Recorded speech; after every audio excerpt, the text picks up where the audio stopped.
and welcome to the Daily Space Weather. It's been an interesting 24 hours in the realm of space weather, indeed. What we're looking at here is 171 angstroms. Most of the activity came from this sunspot group up here, 3311. It's been an exciting sunspot and an exciting time for space weather in general, so thanks for tuning into the Smash News Network, least busted name of news. Congratulations, I realize the channel exists. I'm your host, Dan, a.k.a. Smash-O-Mash. And that is where the activity has been occurring. Here's a different wavelength. These are all GOES 16 videos, by the way. They're 24 hours in scope. That is the GOES R. And let's get a little bit closer. 304 angstroms is a good wavelength through which to view flares. That's ionized helium.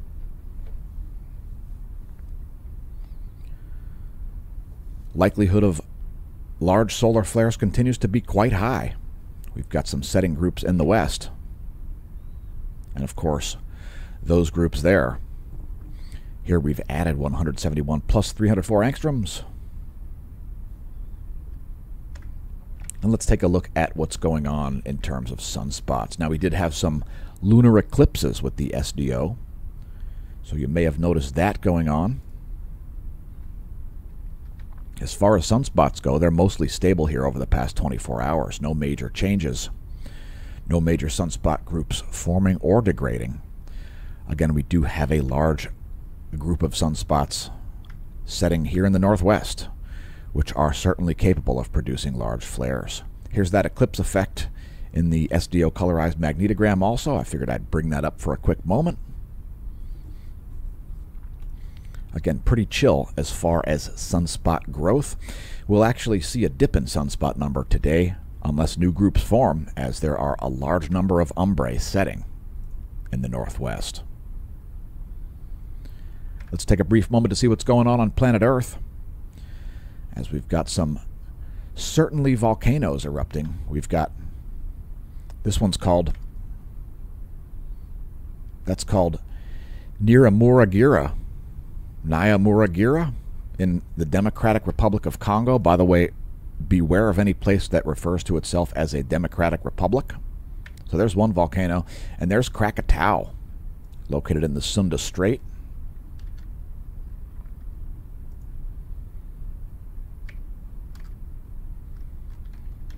Let's do a volcano rundown here.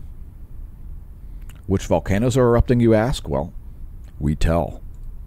Etna's erupting, producing feeble ash emissions. Krakatoa. Let's see, an estimated cone height of 100 meters there. Some new real estate being created.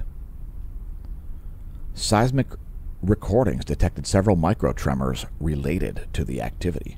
Popocatépetl exploding, flight level 320. There's an uptick at Popocatépetl there in central Mexico. It's a 32,000-foot plume of volcanic ash. As Popocatépetl explodes, it's an uptick at the Mexican volcano. Nevado del Ruiz also exploding, flight level 200. Sangay exploding, flight level 200 over Ecuador as well as Colombia. 20,000-foot ash plume from Sangay. 15,000-foot ash plume from Revenador in Ecuador. Continuous emissions from Sabancaya. And Nyamuragira in the Democratic Republic of Congo. Remember, if any country decides to call itself a democratic republic, it's probably a horrifying place. A strong glowing steam visible clearly from Goma City may hint that so-called drainback of the lava lake, a stable condition where a delicate equilibrium between heat and magma supply and loss through cooling and mild emissions during degassing takes place. So it doesn't look like a major uptick there. It seems that slabs of dark solidified crust continue to shift on the lava lake surface, accompanied by typical bright orange lava glow between them.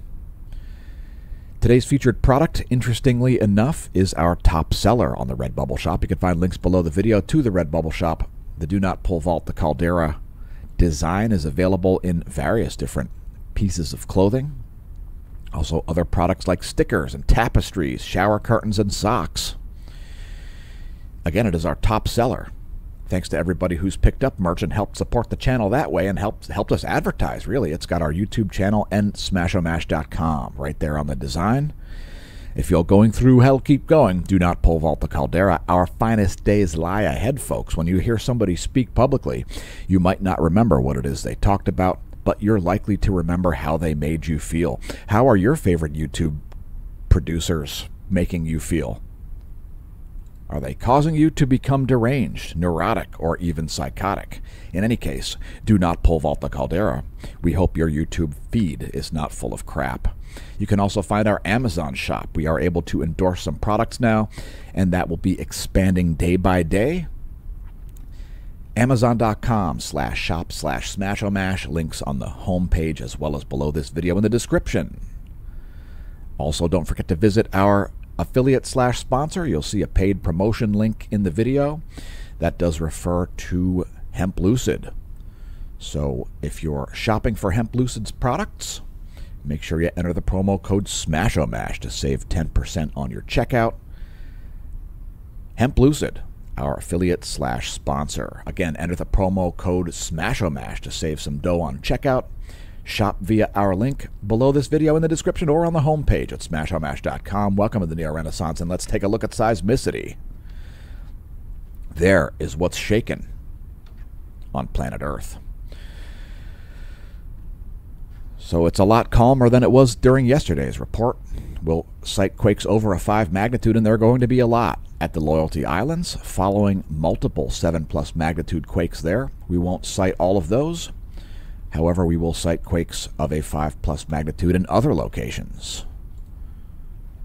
So lots of quakes continuing to happen there in the Loyalty Islands. It looks like things are calming down. It is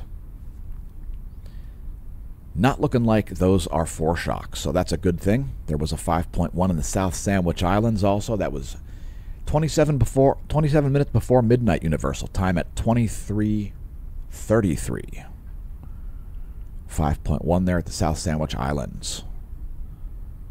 So besides those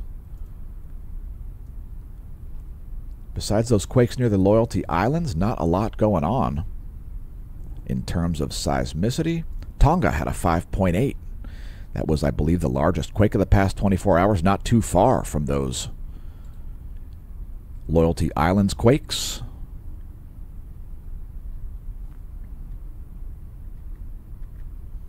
And let's get back to space, since there is plenty going on.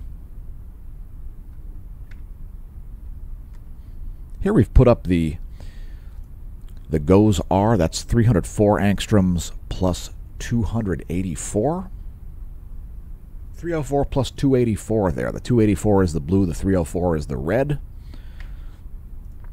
And here we've got 171 plus 131 angstroms. We'll get back to that in a minute. First, some stats. So the 10.7 centimeter radial flux now at 170 solar flux units. There is the 1-year graph to put that in context. It's this black line. Radial flux now at 170, which is sort of another support-ish level. I mean, we do see some upward resistance here around 170 to 190. So we may see a dip in the radial flux today. Again, we do have setting sunspot groups in the west. Space Weather Enthusiast dashboard forecasting a mild geomagnetic storm late in the day on Tuesday. So late day Tuesday, expecting a coronal hole high-speed stream to arrive. No arguments there, although it may arrive a little earlier than that. So, I mean, it could show up as early in the day, I'll say. But it's a fairly good estimation there. No major arguments with NOAA's forecast. That is the Space Weather Enthusiast's dashboard if you want to watch that yourself. And let's take a look at Earth's magnetic moment from space for the past 4 hours. So this is our geospace magnetosphere movie. Things are geomagnetically calm in the Earth environment. This shows magnetohydrodynamic pressure out to about 12 Earth diameters. Again, things quite calm here in in the solar, wind, and magnetic fields, and so on. Here's Earth's magnetic moment from the ground for the past 4 hours. This depicts magnetic flux density, or the units of which would be nanotesla. Earth's magnetic moment from the ground, our ground magnetic perturbations map, geospace delta B, referring to changes to Earth's B field. Geomagnetically calm conditions. KP index, a measurement of global geomagnetism, is currently at 2. KP2 is the current geomagnetically calm situation. That is an average of global geomagnetism. If you want to look at more real-time data, check out the Boulder magnetometer. That'll show you a little bit more real-time data than the planetary K index. This does update every 3 hours, however. And let's look at the real-time solar wind next. There you go. Current conditions are fairly unremarkable here. Solar wind density, as reported by the ACE, it looks so. That's the ACE and Discover. Solar wind density here, only about a half a proton per cubic centimeter. Solar wind speed here still slightly elevated at just under 500 kilometers per second. The fields are kind of weak. This top pane here, look at that. BT of only 5 nanotesla with a -3 BZ. That is pretty uneventful. We should see a good signal when coronal hole high-speed streams do arrive. Next are GOES magnetometers. Those magnetometers are the GOES 16 and GOES 18 from their geosynchronous near equatorial orbits. And for the past 24 hours, we've been seeing lower highs and lower lows. Let's take a look at the heliospheric current sheet next. Here's our top view ecliptic plane field plot. Earth is just moving past the center of the south magnetic polar region. North Pole current sheet here approaching in a few days. Nothing exciting happening there either. Let's take a look at our line of sight field plot next. There is certainly a lot of magnetism on the Earth-facing portion of the solar disk. You can see that on the gray portion there. That's the Gong 2 magnetogram. Solar B field depicted in blue North Pole and green South Pole and red. PFFS, it stands for potential PFSS. It stands for potential field surface source lines. And the B field here referring to the field going through the magnet, this magnet being the sun. Next, coronal hole line of sight plot. And we've got very well-defined South Pole-oriented coronal holes. Another thing to note, I want to go back here for a quick moment to our line of sight, our top view ecliptic plane field plot. We're going to bring up about 34 days here, because I just want to show you what's going on with the North Polar region. So if you look at this area right here, you'll see this green blob. That is a North Pole-oriented coronal hole hanging out at the North Heliographic Pole. And if you watch this for the past about month, you may notice that that is still hanging out there. And that will rapidly leave the North Heliographic Pole.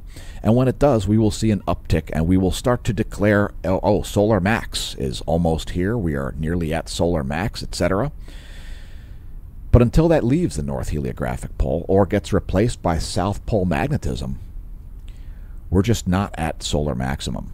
So that is something to keep an eye on. And when I say eye on, well, pardon the pun, you can expect another approximately 2 years of solar activity at the levels we currently see it. So looking at coronal holes, let's bring up the 211 angstroms wavelength here and the latest image from the Gong 2. So there's our coronal hole line of sight field plot. You can see all South Pole oriented coronal holes here on the Earth-facing portion of the solar disk. And that is a quite well-defined coronal hole there. That could lead to some significant geomagnetic activity. You could even see a KP 6 or 7 from that. It is entirely possible. It all depends on magnetic field strength. And we've been seeing some strong fields coming out of the South Pole-oriented current sheet. So that's something to consider. Coronal hole high-speed streams on the way in only a couple of days. Next, look at its sunspots. And we've had one new group got named here in front of 3311, the most active region on the sun. 3311 quite magnetically complex. And the likelihood of large flares, including X-class flares, is certainly there. You can see here, the likelihood of X-class flares getting over 60% there. So that'll be something that we'll be continuing to monitor throughout the day today on our live stream. We've brought it to YouTube because we don't want you to miss any solar activity. Next, we're going to bring up the solar intensity gram here. This is yesterday plus today.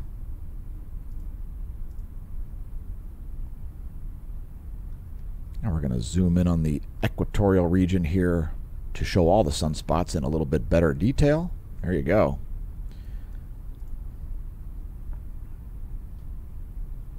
Again, not a lot of sunspot evolution in the past 24 hours. Things have been quite stable. Next, we'll look at energetic particles and solar flares. At the moment, we ain't got no energetic particles. The solar proton flux here, the GOES proton flux, remains flatlined. It's at the baseline level. As far as flares, we saw 5 M-class flares in the past 24 hours, or at least in the past day and a half. Largest flare was an M9 approximately. And guess what? We've got some spectacular imagery for you there as well. Here's 94 angstroms.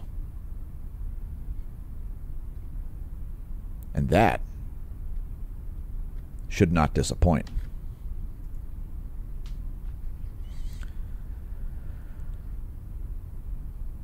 So I would draw your attention to the upper left.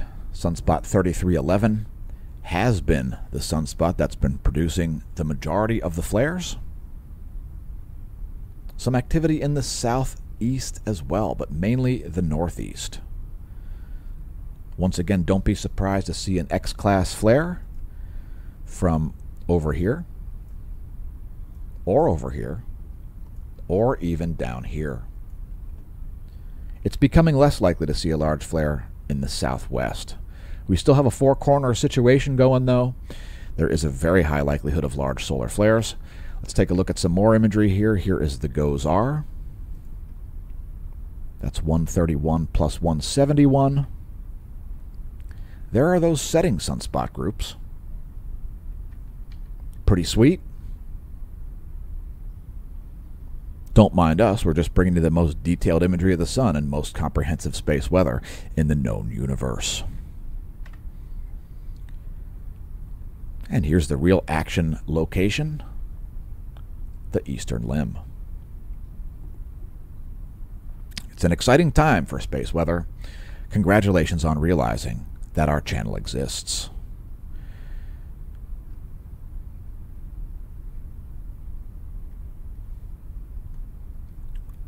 Fun fact, we're not just bringing you to space figuratively, we're about to bring you to space physically. No, for real, I'm going to space. I'm not kidding. Here is a close-up of sunspot 3311.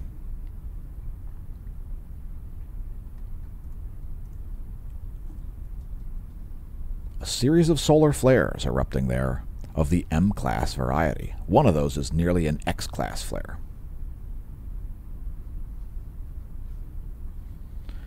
All right, let's move on. We don't want the video to be too long. Here's 131 angstroms.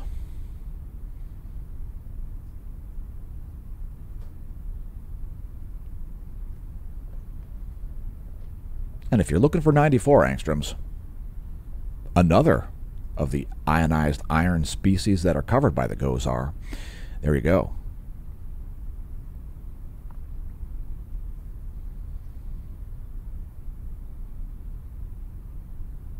Again, likelihood of large flares remains higher than 50%. Next, we're going to take a moment to look up. This is what's going on overhead Lehigh Valley, Pennsylvania. This is the skyandtelescope.org star chart.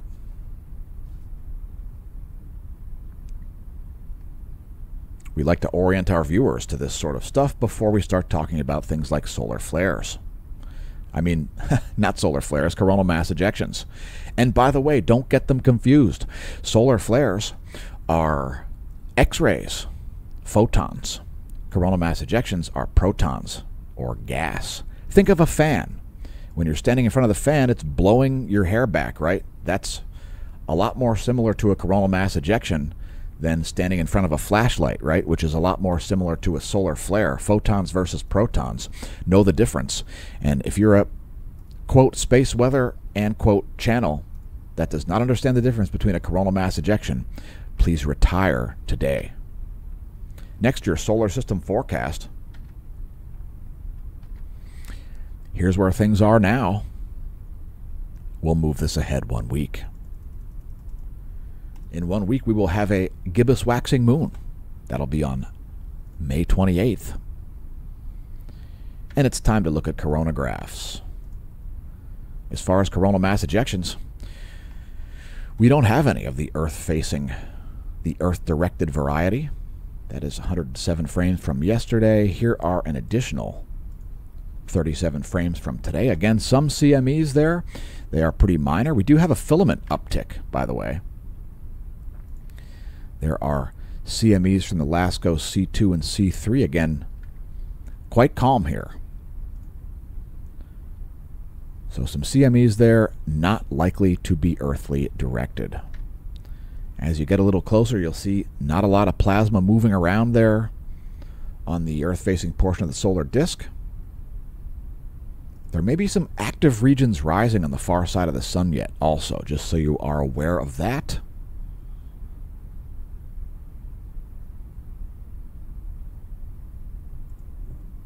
Some fantastic close-ups there featuring the GOES-R 195 angstroms, SOHO LASCO C2 and C3. And there is the GOES-R 195 angstroms by itself. A great wavelength. It shows great depth in the solar corona, the sun's atmosphere. There's another money shot, as if we didn't have enough today. Yeah, another money shot. That is sweet.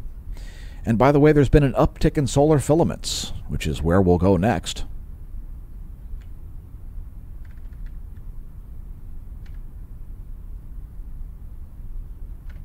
And we'll also briefly show you stereo A. There's stereo A on the left.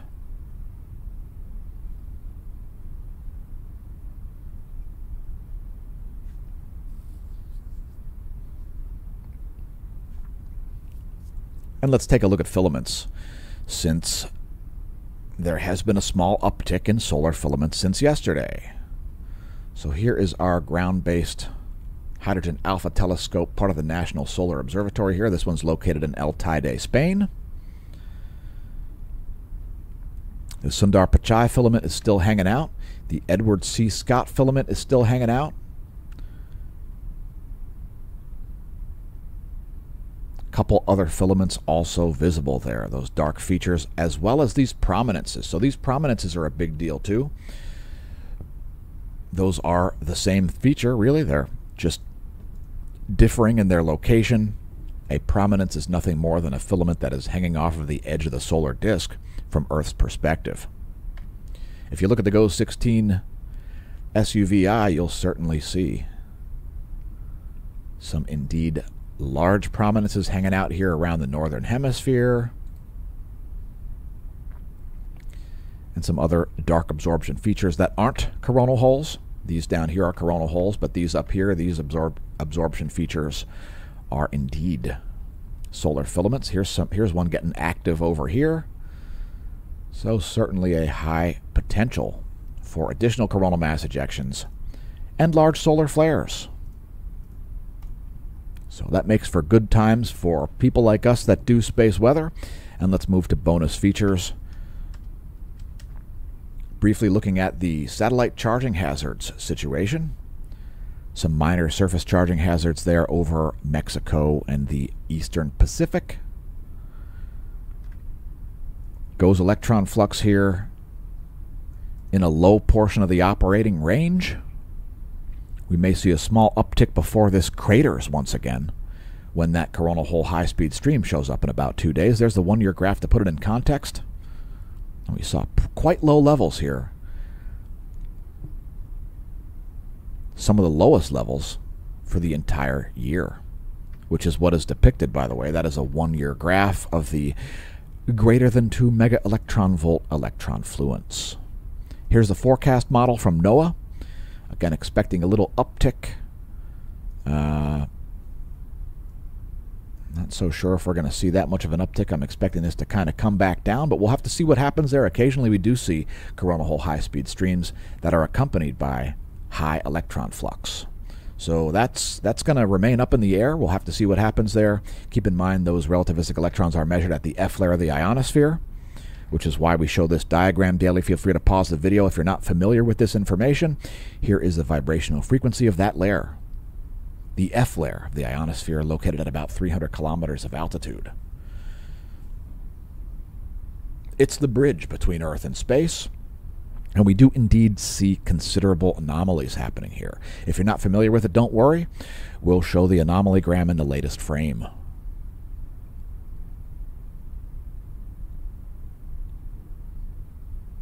Certainly a bunch of low-frequency anomalies happening there. I think a lot more of those than high-frequency, but again, we'll show the anomalygram just to make sure. There is anomaly in megahertz from a 30-day median, and indeed some quite substantial low-frequency anomalies happening there.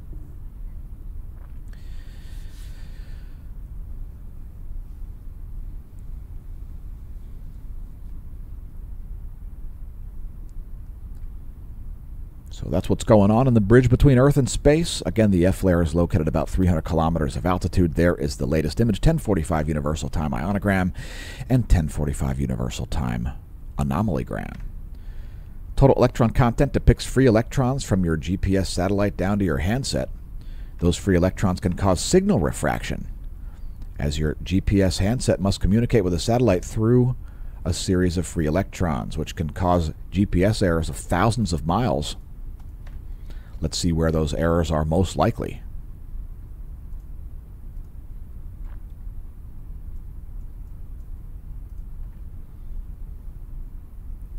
Well, we do see some considerable oddities here with the total electron content. We're seeing actually quite low electron contents in a lot of locations here.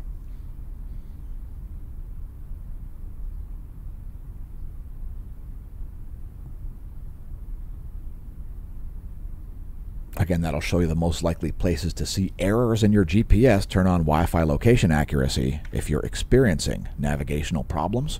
And there is the North American total electron content anomaly from the 10-day average.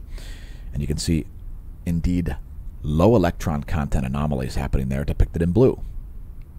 Places like the Caribbean.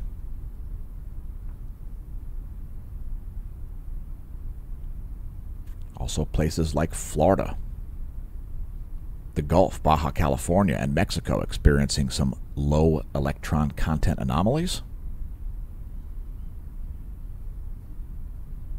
which ultimately just means GPS errors are less likely to happen in those areas. It does also give us insight into the Earth system.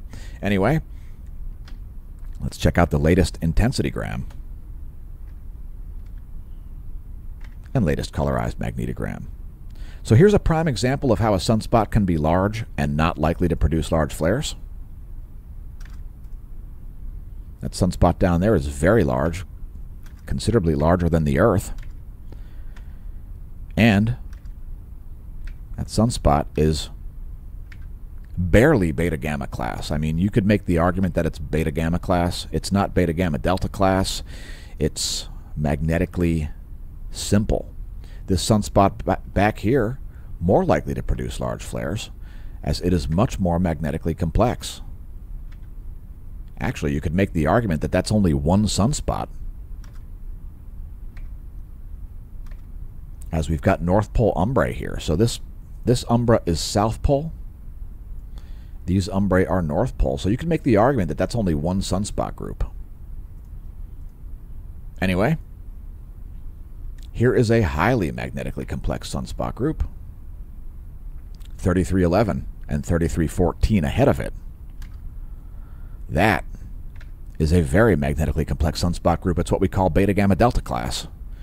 Not only does it have north and south pole fields, it also has a considerable amount of magnetism interspersed here. So you can see right here, there's a bunch of north pole magnetism mixed in with those south pole umbrae. Up here you've got south pole magnetism mixed in with those north pole umbrae. And that is the magnetic environment associated with large solar flares. Anyway, here's your full disk rock back before we get to our meteorology segment. One last look at this group over here also. That is beta gamma delta class. It looks like, yeah, that's a beta gamma delta class sunspot. So that one is capable of producing large flares. Anyway, let's get to our meteorology segment here. First thing we're looking at is particulate matter, organic matter and aerosol optical thickness to 550 nanometers. Why? Because there's a series of fires going on in Canada, creating air quality alerts in large portions of the U.S., including dense smoke advisories. So just a heads up on that. Let's get to our regularly scheduled surface winds and jet streams. Here are the jet streams of the east. I mean, those are the surface winds. My bad. Those are the surface winds of the east. We do have some powerful lows here on both sides of the equator, one south of the equator in the Indian Ocean and one in the West Pacific. Here are the jet streams.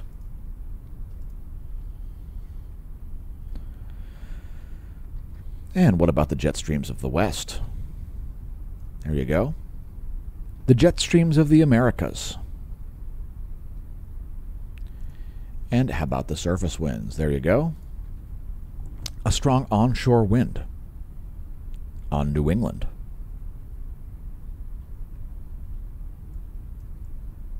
Surface winds of the central world depicted here. And these are the jet streams, like sands through the hourglass in time. Like sands through the hourglass of time, these are the jet streams of your lives. And this is carbon monoxide. Yeah, there's a lot of carbon monoxide, folks. Check out Alberta. 3,000 parts per billion there. 3,600 parts per billion. That's what you call flamin'. Even more carbon monoxide than New York and LA. Windy.com, by the way. Check it out if you haven't seen it before. Windy.com. Perhaps install their mobile app. We're not even paid to tell you this.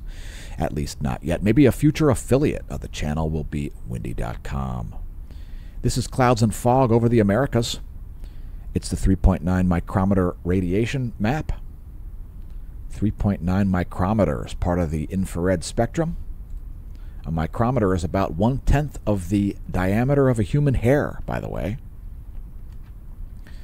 So this is like 4/10 of the diameter of a human hair would be the wavelength of this. And let's move on to our weather.gov map. So there's your weather.gov map. If your location's lit, head to weather.gov and click your location. There are too many alerts for us to go over. Those yellow alerts over Montana, those are dense smoke advisories. Yeah, dense smoke advisories. Again, if your location's lit, head to weather.gov and click your location to get your weather alerts from the National Weather Service. Weather.gov, for the 80th time, is where to get your weather alerts. And I've got alerts I didn't even ask for. Next, how about a forecast? There is your pressure and precipitation for the next 72 hours based on the GFS model.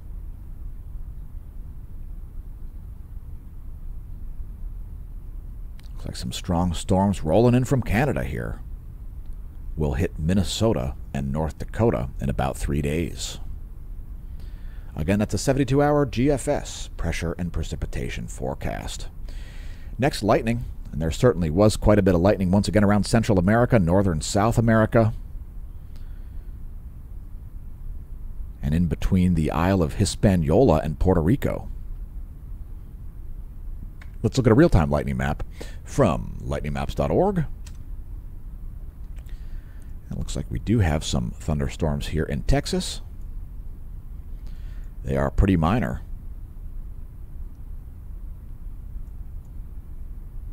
Some thunder rolling in at the Rio Grande there.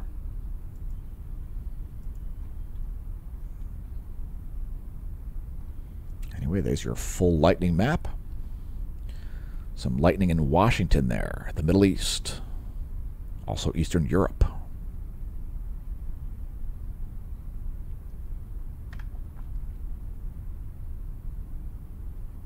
We're going to show you some additional information here. And before we do that, take a moment to visit the links below the video. Yeah, if you haven't visited our links, please do so. That is, in order to support the channel.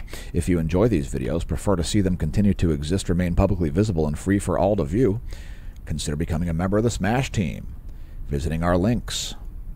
You could become a patron. We still do have a Patreon. Although, if you want to get additional content, become a member of the Smash Team. You'll find links below the video to that, as well as on our homepage. Thanks especially to our Gold and Silver Smash Team members. It is the official subscription services site of this channel, launched in October of 2021. Maybe not the optimal time to launch a subscription services site, considering what was going on in terms of global COVIDiocy. However, once again, thanks to the Gold and Silver Smash Team members especially. There's even a bronze level there. We send out disaster alerts. Gold level Smash Team members can even get an @smashomash.com email address. Would you like a basic email address like bill@smashomash.com? That's still available last I checked. So becoming a Gold member for 1 month gets you a complimentary email address. Becoming a Gold member for a full paid-up year gets you complimentary merch. Smashomash.com. Support the channel via that. Get additional content, and increase the probability these videos will continue to exist, remain publicly visible, and free for all to view. Smashomash.com is the homepage. In 2019, a crack YouTube unit was sent to social media prison for a crime we didn't commit. We promptly escaped a maximum security social media stockade to the internet underground, where we survive as producers a fortune.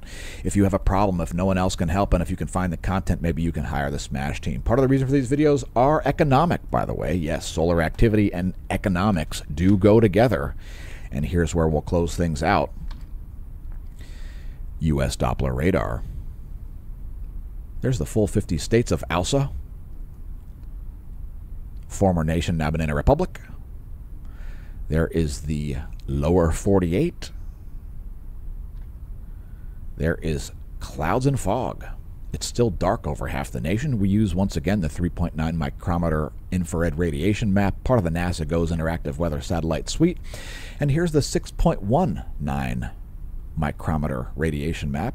It depicts water vapor, and it looks like clear skies over Kentucky. We've got a high pressure zone right in here. How do I know? Because I see dry mass of air.